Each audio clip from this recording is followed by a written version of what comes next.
It appears that the Big 12 has got a college football playoff problem. We're talking about it on the Big 12 squad. You're talking ball with the Big 12 squad.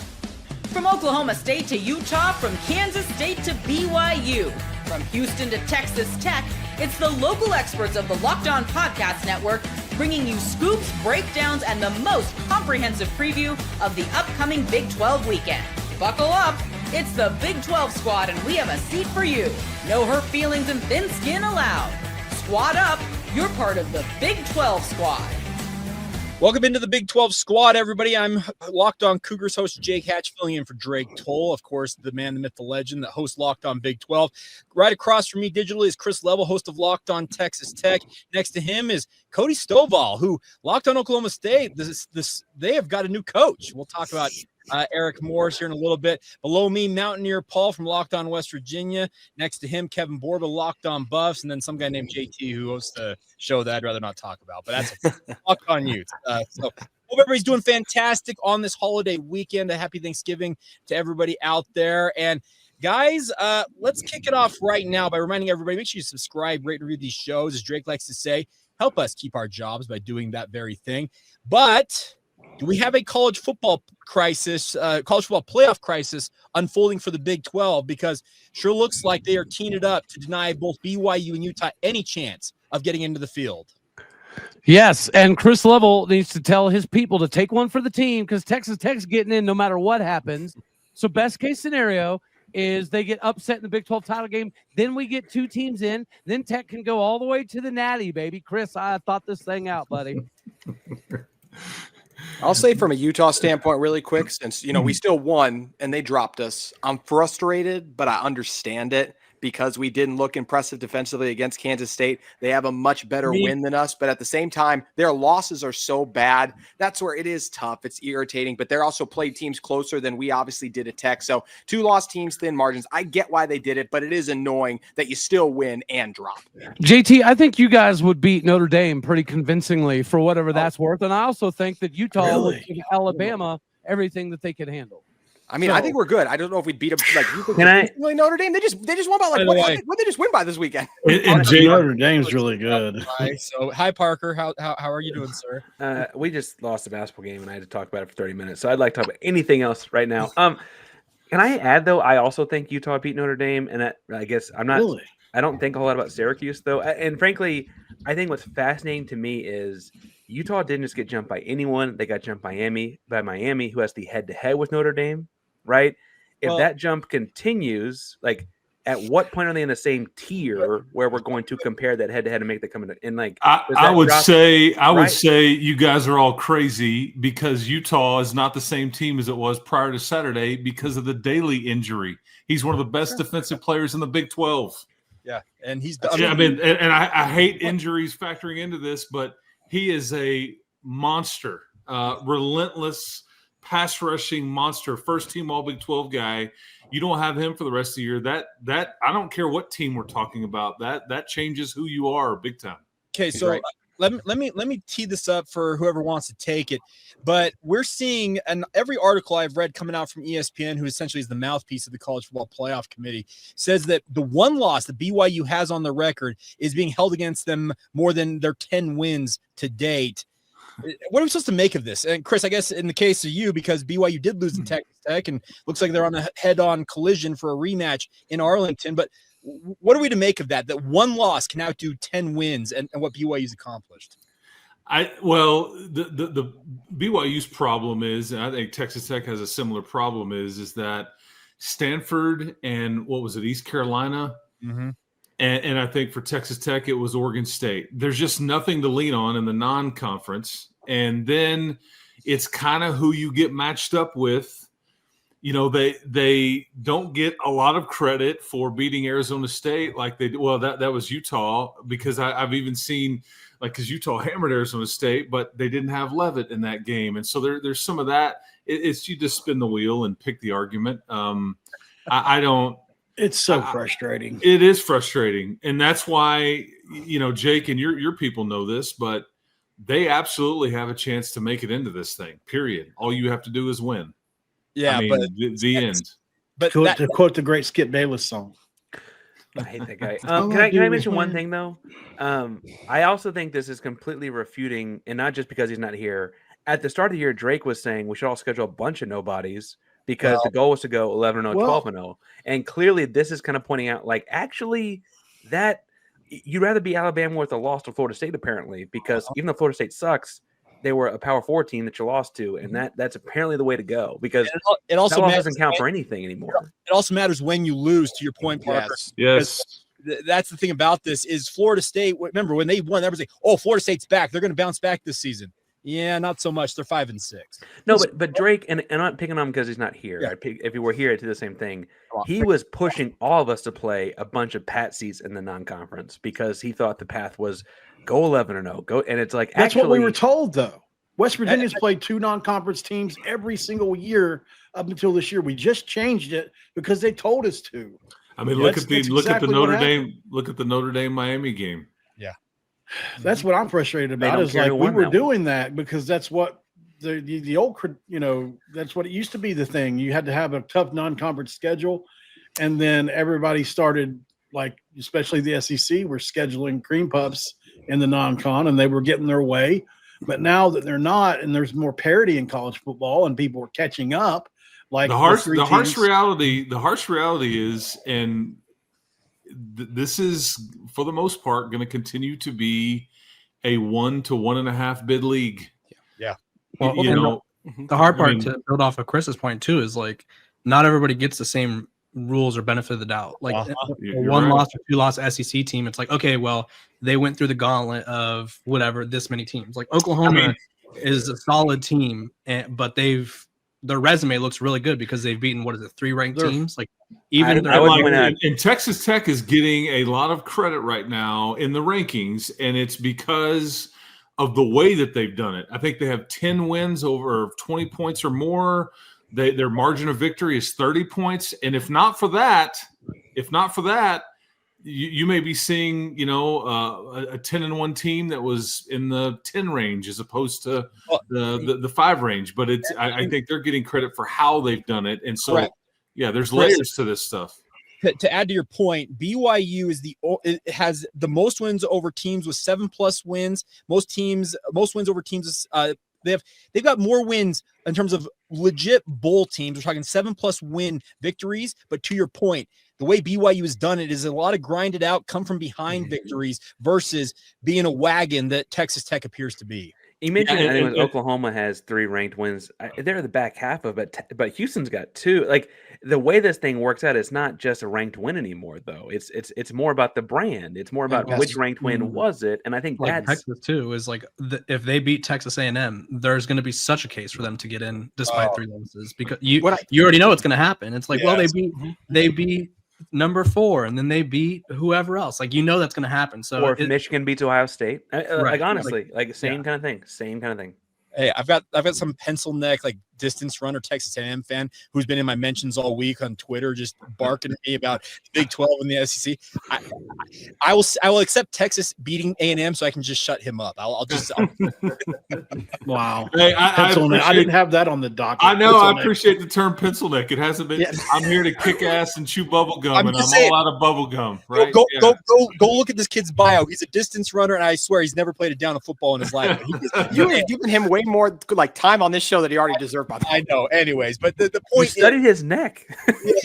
but the Kevin, study of his neck, Kevin, the SEC bias that exists will absolutely prop up Texas in that circumstance. All right, coming up next, though, we have at least one new head coach we already know is going to be involved in this league next year, and he may be the ultimate quarterback whisperer. We'll get to that next. The Big 12 squad rolls on right here on the Locked On Podcast Network.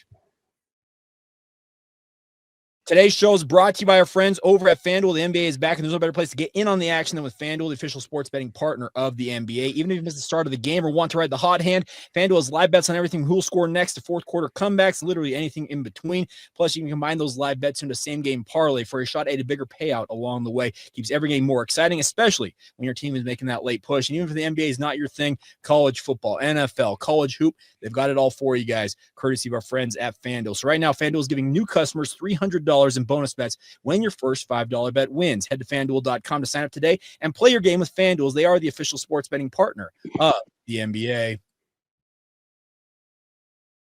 Thank you once again for being here on the Locked On Big 12 squad. All right, everybody. Cody Stovall, you're taking center stage here as we have a new head coach coming to the Big 12 next year, and he's a familiar name to some, mainly Texas Tech fans and the like. But Eric Morris, 40 years old, taking over in Stillwater.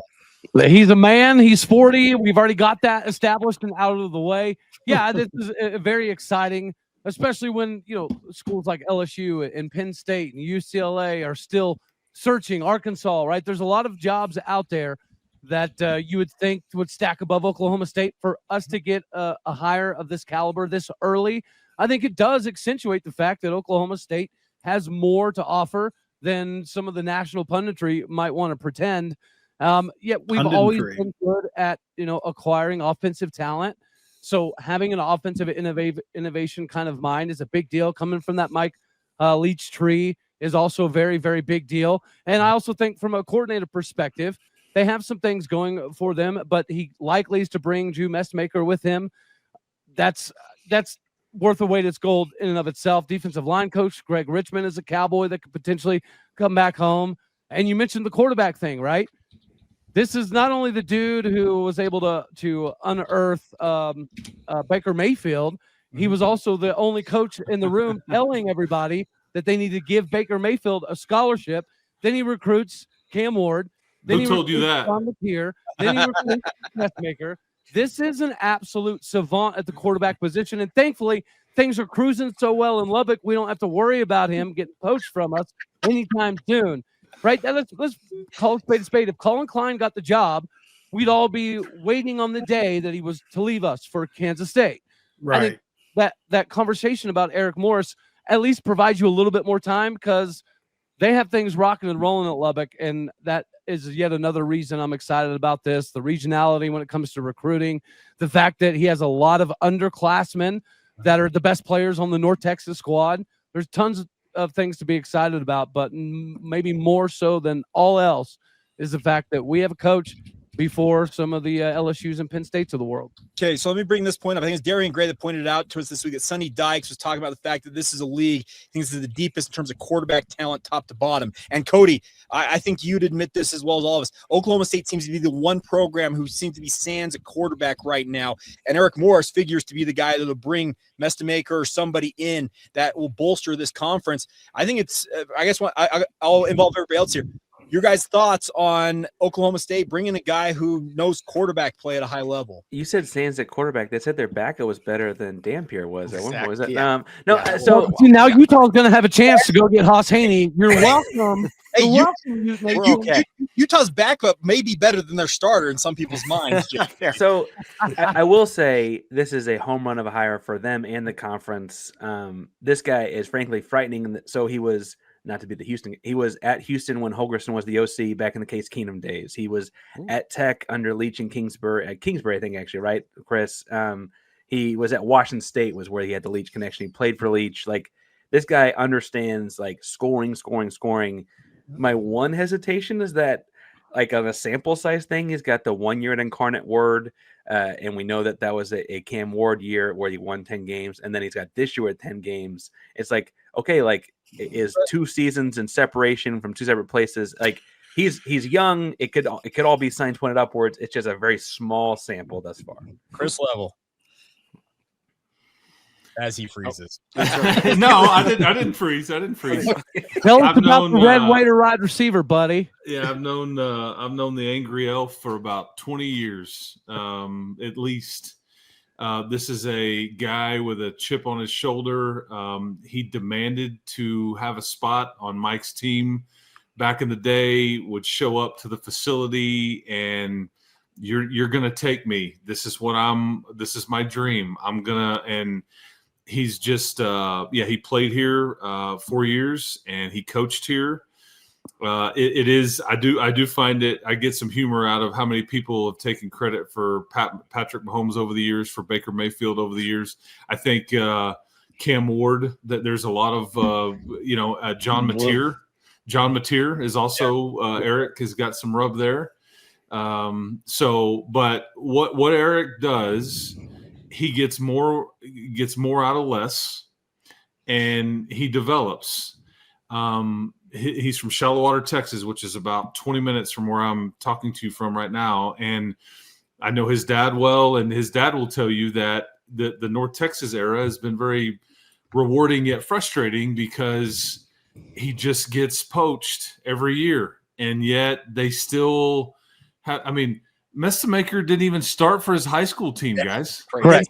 He hadn't started since 9th grade, if I'm not mistaken. No, I mean, and so like that's what I – Development. If you can figure out that position and nothing else – you're gonna win more than you lose. You're gonna win more than you lose. You may not win big. You may not win like everybody wants necessarily, and I think he's proven that he's been pretty consistent. But great dude. But he's just and like he's buddies with when Texas Tech won at Kansas State several weeks ago. Eric Morris he FaceTimed I think Joey when Joey was on the plane. We were flying home. And they're talking about stories. So this league is becoming quite incestual. God! Like I'll even tie this into my man Mountaineer Paul because after incestual. That's right. That's right. West Virginia didn't anything more. I thought we were done talking about the SEC, but because Texas Tech is headed to Morgantown this weekend, who is coached by Rich Rodriguez in his second stint there, right? Do you know who the finalist was when Tech hired Mike Leach? It was Rich Rodriguez and Mike Leach. Those were the two guys. They had them both in here for interviews, and Texas Tech chose Mike Leach because they thought Rich Rodriguez would ultimately want to be the head coach at Clemson if that job ever came open, because that's where he was the OC. But like Sonny Dykes spent 10 years in Lubbock as an OC. Rich Rod and Texas Tech would have been interesting. Yeah, well, because they wanted somebody that lit up the scoreboard, and obviously Rich Rodriguez has proven to be able to do that. But it's just wild how there's so many connections and all these things with some of this stuff, and so much of it revolves around Mike. But I will say this: Oklahoma State did very well for themselves here. I don't know how quickly it will get turned around. But they did very well for themselves here. They hired a good man, a good family guy. He's young, and in time that they may be challenged to try to, keep a hold of him. But Chad Weiberg, who just hired him, also spent a lot of time in Lubbock, Texas under Kirby Hocutt. I did a lot of research on this guy right after the hire because I have another show I was going to talk about him on. He's done a lot of work there at Texas Tech, man, or North Texas. 77 players they brought in. I was reading about there, Cody, which is the most roster turnover in the country, right along there with West Virginia. In the day and age where roster turnover in Colorado, in a day and age where that's probably one of the most valuable things that you can do is understand how to turn a lot of players into a decent football team, even though it's at the group of 5 level, still pretty impressive in my opinion. And then you just look at some of the categories: top 5 passing offense, top 10 offense nationally, top 25 scoring offense, led the country in total offense. And then you guys talked about all the coaching and development that he brings to the table. Obviously, on the surface, it looks like a home run, so get a good defensive coordinator and you guys are cooking. I think the best thing, too, about this hire is the timing. They're way out in front of everybody here. Right. And obviously North Texas is still it's my understanding that he's going to finish it out, whatever that looks like, because that could involve a final regular season game, a conference championship game, potential bid in the playoffs if they were to potentially beat Tulane, maybe is the way it kind of points. So, but I think the timing, because they were kind of out in front of everybody here before everybody else made a hire. What a concept for a coach to actually finish the job he started and not just leave for the biggest job. Crazy. I got 2 things with the timing, actually. One, I love that they just come and said, hey, I don't care if the season isn't over yet. This is what we're doing, and we're going to tell everyone about it. Like, they could have kept this under wraps for 48 hours or whatever they want. And no, tell your kids, everyone, we're doing this. Yeah. Second, did y'all see that the University of North Texas put out I saw it. Pause, breathe. If you're feeling overwhelmed, UNT has mental health support. Yeah. Less than 20 minutes before the announcement. Yep. Oh my gosh. Hey, look, sports is real like that, man. Timing is crazy. I visited Denton for the East West Shrine Bowl. There's not a lot out there. If football is their biggest passion, they may need some consultation. Oh, Mean Green. Producing Big 12 basketball coaches, apparently. North Texas head coach at the time Ross Hodge said that he was coming to West Virginia before he finished the NIT, and so the same situation played out, except in basketball for us with Ross Hodge as with you guys with Eric Morris. Announced it, finished it out, got to the championship game and everything. So kind of weird how it's like North Texas is very open with their coaches.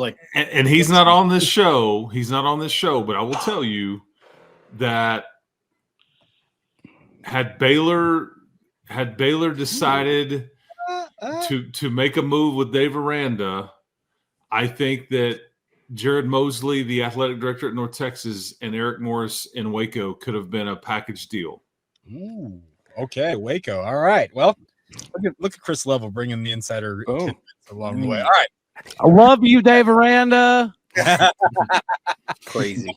Coming up next, I got a couple of different things we want to riff on in the final stanza of today's show. We'll get to that next as the Big 12 squad rolls on.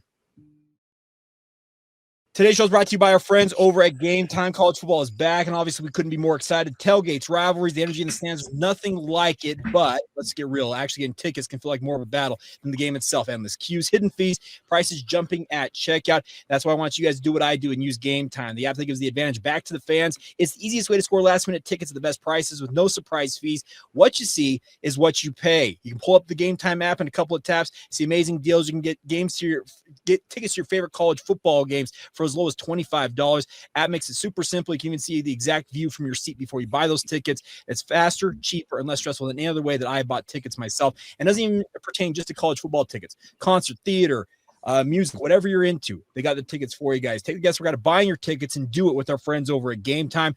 Download the GameTime app today, create an account, and redeem the promo code LOCKEDONCollege for $20 off your first purchase. Terms apply. Again, that's the promo code LOCKEDONCOLLEGE.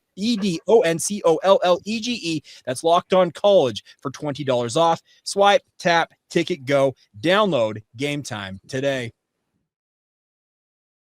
Thank you once again for making the Locked On Big 12 squad and all of our individual shows your first listen of the day and or view, I should say, if you're watching this on YouTube. But hope everybody's doing well out there on this Thanksgiving holiday. So, gentlemen, I want to start everybody off. We're going to go around the round table. What's everybody thankful for this time of year? Dave Aranda. Oil. Oil money. Oil money. Yeah, I like that. Cody Campbell. Chris Level's thankful for Cody Campbell. And is it Double Eagle or whatever they call that, by the way? Yes. By the way, Cody actually came on my radio show here in Salt Lake City and could not have been a better guest. I'm telling you. Chris, speaking just from the Utah BYU perspective side of things, you got an incredible human being running things down there in Lubbock. Yeah, he's I think he really likes the BYU Utah editions, and he's been to both places and was obviously in Salt Lake City with us earlier this year. But he's good people, and again he's trying to help. Yes, he's trying to help Texas Tech, but he's trying to help keep the Big 12 relevant, and like he's for the non-blue blood, right? And that's really where. But I think a lot of people are frustrated with him trying to voice his opinion, whether it be politically or NCAA wise or whatever. But he's trying to, make it fair for the schools like that are in the Big 12, that are in the like the CFP conversation we were talking about earlier, and about the logos and all that stuff. There's a lot more money to be had, he feels like, out there. But I appreciate you saying that. All right, JT, what are you thankful for? Come on, I'm sure you got something I can rip you for. I got to be honest. I'm just going to go straight one. Kyle Whittingham. I mean, this might be his final ever regular season game. So a huge shout out to what Kyle Whittingham's accomplished for Utah, somehow finding a way for Utah to get that win. They released a little clip from what his speech in the locker room too at halftime for Kansas State. He still got it a little bit. So thankful for all that Kyle Whittingham has contributed for Utah and for all of my Locked On Big 12 co-hosts on. These are always fun doing these with you guys. He had to find something. They gave up 472 rushing yards, dude. So bad. We were on pace to give up 800 at half. Yeah, I'm just saying that whatever they found, that was magic. I'll just say that was the K-State team we thought was going to be this year. Correct. Yeah, that was kind of except it was Dylan Edwards that we thought was going to be running around everywhere, not Shoeless Joe. Oh, yeah. Oh my God. Jake, what's yours? Well, first off, I'm thankful for all y'all. And here's the thing. I know that Cincinnati is back in the headlines for a derogatory chant that Borb is well aware of with the whole F the Mormons thing that happened earlier this year in Boulder. I was like, what did I do? Crazy segue. The genuine shock on his face. Yeah, I know. He's like, whoa, hold on. But here's the thing about BYU obviously is front and center with what they're accomplishing right now. 10-1, back-to-back double-digit win seasons. We'll see if they get into the playoff. I'm hopeful that the playoff committee will see reason and put the Cougars in. That's beside the point here. But with this being back in the headlines and whatnot, it just BYU, I think, has handled things the right way, despite, once again, a fairly derogatory chant being directed at the Church of Jesus Christ of Latter-day Saints. But it seems like the Big 12, and I'm speaking from my vantage point, I've had Big 12 fans from every team, it feels like, reach out this week and express essentially their disdain for what happened at Cincinnati, but also supporting BYU at the same time. So I guess in some turnabout way, a pretty horrific situation, quite honestly, has turned into a very positive kind of thing, like coalescing the Big 12 around it. Yeah, absolutely. It feels that way. It's been cool to see this conference rally together around something, because it is crazy. We keep doing this week after week. They have to do something to put a stop to it. Yeah, they, before the Texas Tech game, Grant McCaslin got on the mic and talked to the students. And then there was some messaging on the video board. There wasn't anything being said. It was preemptive. Yeah. And it was, hey, cheer for you. Don't make it about anything else and all that stuff. But yeah, it's unfortunate. I mean, and that's the crazy thing is about sports, the reason we love it so much, it makes people feel emotions and makes people say things, act certain ways that they would never act like or say in any other walk of life. And it's kind of what we love about it, right? It makes us all, but this is some of the negative that comes out of it. And that's very unfortunate. The emotions elicited are in many ways good for business on our end. Let's be very blunt about that. Like the emotions that this sport and these sports can. Oh, the passion. Yes. That's good for business for us because it causes. Not the chant. That's not what. Yeah, I get what you're saying. Yes. Yeah, but yeah, it can turn very negative, like it did at Cincinnati following the Colorado incident, etc. But like I said, I've been appreciative that I've had fans, I feel like, from almost every Big 12 program out there reach out and say, hey, we got BYU's back on this. Because I think what you're seeing with this league, honestly, is that this is a weird word that I never thought I'd use, but it's very collegial. Yeah. I mean, there's a lot of, same as here. You're kind of, we're in this fight together, and you're trying to beat each other at different sports. But I do think that the fan base is large in part take up for each other in some ways, or empathize or sympathize, whatever you want to say. But I don't disagree with your point there, Jake, at all. I would say on the same kind of note, it was a couple weeks ago, but there was the Texas Tech's barber's wife situation where she had a bad accident and needs some help. And I saw a lot of Big 12 fan bases come out, and BYU, to your credit, Jake, came out in full force. And the food pantry thing. The food pantry in Cincinnati. Yes. Yeah, I feel like on the whole, the conference is very much supportive. Well, that's mainly BYU. But BYU may have brought that as someone who got the conference when BYU got there. I don't know the conference the other way, right? That may be this kind of we're all in this together kind of action. As much as I want to say something silly about I'm thankful for Kelvin Sampson or whatever. I think that is a cool aspect to get to cover this conference. You should be thankful for Kelvin Sampson. No doubt. I love one in Utah. Yes. I would love one up on the Huntsman. The Utah Utes would love a Kelvin Sampson right now. We 100% Houston would not be in the conference and on the. I wouldn't have the show if Sampson had never come. You wouldn't be serious about thankful for Kelvin Sampson.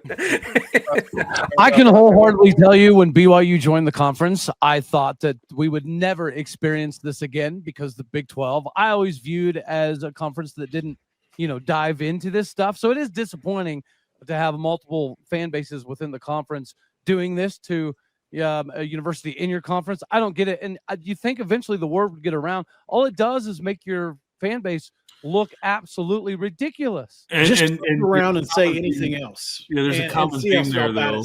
It's because BYU's winning. Yeah. In both instances, right. it's like the fan base is two of clubs. You ever played spades before? Yes, absolutely. Two of any suit is the worst card you're gonna have, right? And it's like, okay, I'm getting beat. There's nothing else I can say, so I'm just gonna try to take a shot. I mean, this is sports, man. This is what it brings out the best and worst in people, unfortunately. All right. So before we wrap up, we got to wrap it up. I think MP and Borb are the only ones that have not given us what they're thankful for on this, week of Thanksgiving. So what do you boys got before we go here? I'll go first. I mean, personal life, we're getting some silverware and stuff from the shower, yes. Right? We just had a wedding shower, so I'm no longer using paper plates and plastic forks, so that's exciting. I'm thankful for the 1 year last year that Travis Hunter and Shador Sanders gave us, because what a high moment that was. Don't know if we'll ever replicate that again, and I don't know if the coaches know how to replicate that again, but it was a fun year. All right, MP, what do you got for us? Yeah, I'll try to keep it pretty brief, but as you guys know, I'm very open about my life, and probably too much so at times. But to be living the life I'm living now was nothing but a dream, nothing but a freaking dream. 10 years ago, 20 years ago. So for me, I remain grateful every single day that I get to talk into this mic about sports. It's something I value, and I'm very grateful for. I'm grateful for you guys. And obviously can't be more grateful for West Virginia, in the state of West Virginia. And so Mountain Dew. Proud to be from there. Mountain Dew, baby. Absolutely. Yeah, that's right. Absolutely. Well, I hope everybody has a fantastic Thanksgiving, no matter where you're tuning in from. Thank you for supporting all of our shows. Honestly, we couldn't do it without any of you out there, speaking just generally across the Big 12. And have a fantastic Thanksgiving. Enjoy the 3 F's, as I like to say: faith, football, and family. And we'll catch you guys next time. Food is one. Food's an F. Food. Okay, yeah, four F's. There we go.